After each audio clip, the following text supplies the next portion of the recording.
د پاکستان ایالت بلوچستان په ژوب کې له سیف الله او کوټه سیمو کې د پښتون ژغورنې غورځنګ په مشرانو او فعالینو باندې د ریاست لخوا درج کړل شوي مقدمو پر ضد په بنو سیمو کې احتجاجي مظاهره او لاریون شوی. په دې لاریون کې پښتنو ځوانانو، پښتون ژغورنې غورځنګ غړو، پښتانه مترقي لیکوالانو، سیاسي ګوندونو غړو او مدني ټولنې فعالینو په ګڼ شمېر سره ګډون درلود. د مظاهرې ګډونوال د بنو ښارګوټي په بېلابېلو لارو تېرېدو پر مهال شعارونه ورکول او ویلې په بلوچستان کې د ریاست لخوا مقدمې درج کړي شوي دي، که دغه شان سل نورې مقدمې هم د دوی پر خلاف درج کړي، دوی نه یریږي او خپل غورځنګ ته به دوام ورکوي. پښتون ژغورنې غورځنګ د روانې مارچ میاشتې په 25مه نیټه هم د خیبر پښتونخوا صوبې مرکز پېښور کې د یوې لویې جلسې کولو اعلان کړی. د مظاهرچیانو په وینا د پښتون ژغورنې غورځنګ د کوټې ولسي غونډې ته په وینا کوونکو جعلي مقدمې درج کړي شوي دي او دغه مقدمې دې بیرته واپس واخیستلی شي.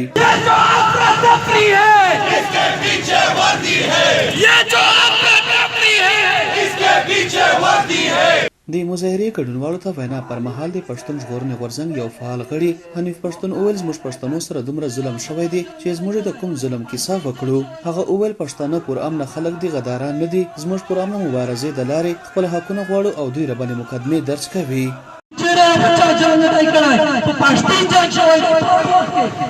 نن په کوټه کې چې کله د موږ پر امن جلسه وه، موږ د خپلې حقوقو غوښتنه کړله، دا ته مو یې پایار کټ کوي چې دهشتګرد یې کړو، دهشتګردي کړی.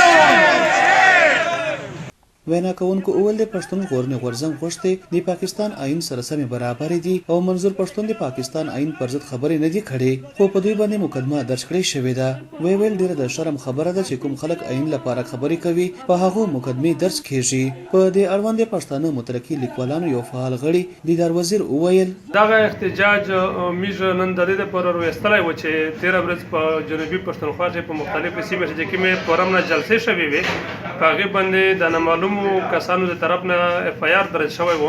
او نن میږ د یوې په ضد باندې د لاریون کړی و. او دویمه خبره دا وه چې د بني ولسینه ته میږ دا پیغام ورکوو چې راتلونکي کې ما د 25 تاریخ په پېښور کې غټه جلسه کېدین کې د پښتون ژغورنې غورځنګ چې هغې ته خلک تیار شي او په لوی شمېر په ګڼ شمېر خلک هغه جلسه شي برخه واخلي. تېره ورځ بلوچستان ایالت کې هم د پښتون ژغورنې غورځنګ په ضد درج کړي شوي FIR-ونو په ضد د صوبې په ټولو لوی وړو عدالتونو کښې وکیلانو قرضبندیز کړی و او دغه مقدمه د رایې د ازادۍ د اساسي حقونو تېری ګرځولی و. دغه مقدمې د ریاست لخوا په داسې حال لیکل شوي دي چې تېره ورځ د انساني حقونو نړیوالې ادارې هیومن رایټ واچ د پاکستان کې پر روانو احتجاجونو خپلې اندېښنې څرګنده کړې او ویلي پاکستاني ریاست د نور له پښتنو سره زور زیات نه کوي. عدنان بیټنی، وایس اف امریکا، دیوه راډیو او TV.